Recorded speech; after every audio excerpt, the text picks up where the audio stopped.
The night before Christmas had a way of exposing the quiet cracks in a man's soul, and for him those cracks felt wider than ever.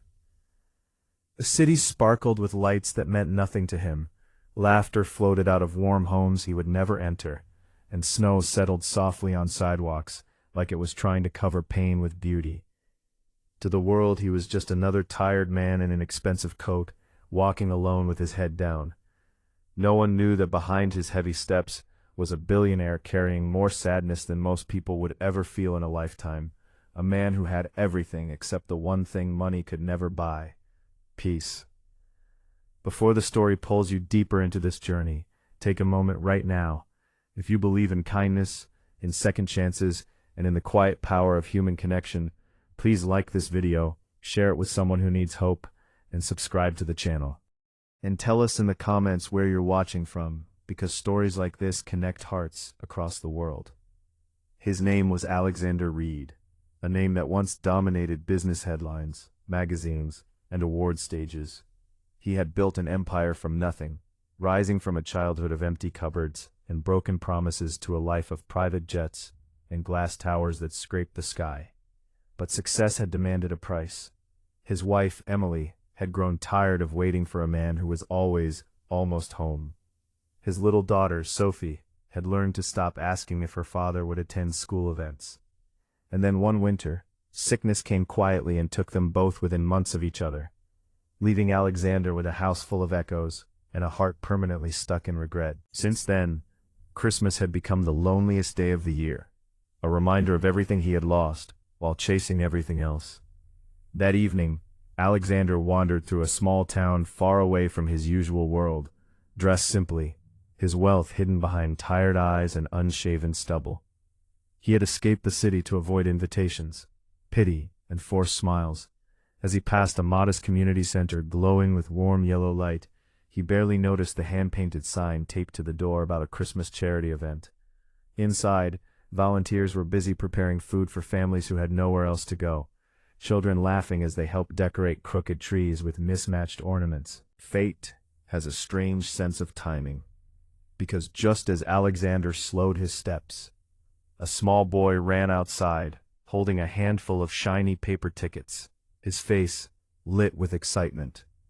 The boy stopped in front of Alexander, out of breath and smiling, and pressed a golden-colored ticket into his hand as if it were the most precious thing in the world.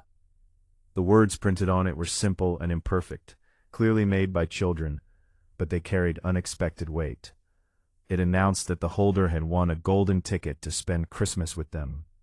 The boy ran back inside before Alexander could react, leaving him standing there, confused, holding a piece of paper that felt heavier than gold.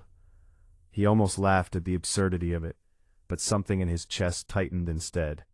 Curiosity, mixed with a loneliness he could no longer outrun, pulled him through the door. The warmth hit him first, then the smell of food, then the sight of people who had far less than he did, yet seemed infinitely richer in spirit.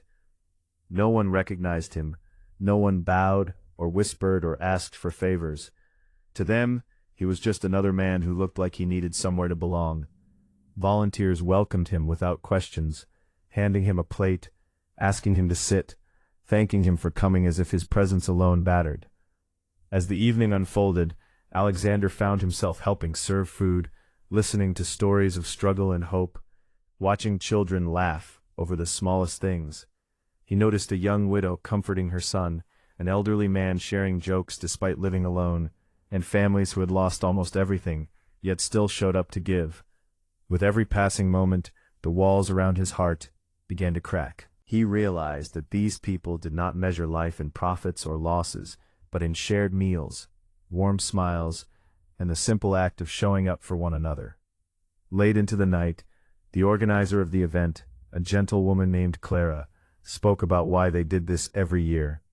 She talked about how Christmas was not about what you had, but who you were willing to love. Her words settled deep inside Alexander, stirring memories of Emily's laughter and Sophie's small hands pulling him toward the Christmas tree years ago. For the first time in a long time, he did not push the pain away. He let it sit with him, and strangely, it felt less sharp, when shared silently among strangers who felt like family. As Christmas morning arrived, the children insisted Alexander stay. They showed him their handmade gifts, their drawings, their dreams. One little girl handed him a crumpled piece of paper with a picture of a man and a house with smoke coming from the chimney, explaining proudly that it meant everyone was warm inside. That simple image broke something open in him. He realized that all his mansions had never truly been homes because his heart had never been present. In the days that followed, Alexander did something he had never done before. He listened, he stayed, he helped. And quietly, without announcing who he was, he began to understand what wealth was actually for. Before leaving the town, he arranged for the community center to receive funding that would keep it open year-round, scholarships for the children, and support for families who were barely surviving. He did it anonymously, not for recognition, but because giving without being seen felt like healing. When Alexander finally returned to his empty house, it did not feel as cold as before. The golden ticket sat on his desk, a reminder of the night his life shifted. He began spending his time differently, closing deals that mattered less, and opening doors that mattered more. Every Christmas after that, he returned to the same community center, not as a savior, not as a billionaire, but as a man who once needed saving himself. And if this story touched something deep inside you, if it reminded you that kindness can change lives in ways money never will, please take a moment to like this video, share it with someone who might need hope, and subscribe to the channel. Your engagement helps stories like this reach hearts that may be hurting in silence. Just before you leave, I want to ask you something special. Please comment below what this story made you feel, and whether you believe small acts of kindness can truly change a life. Because somewhere, someone might read your words and feel less alone this Christmas.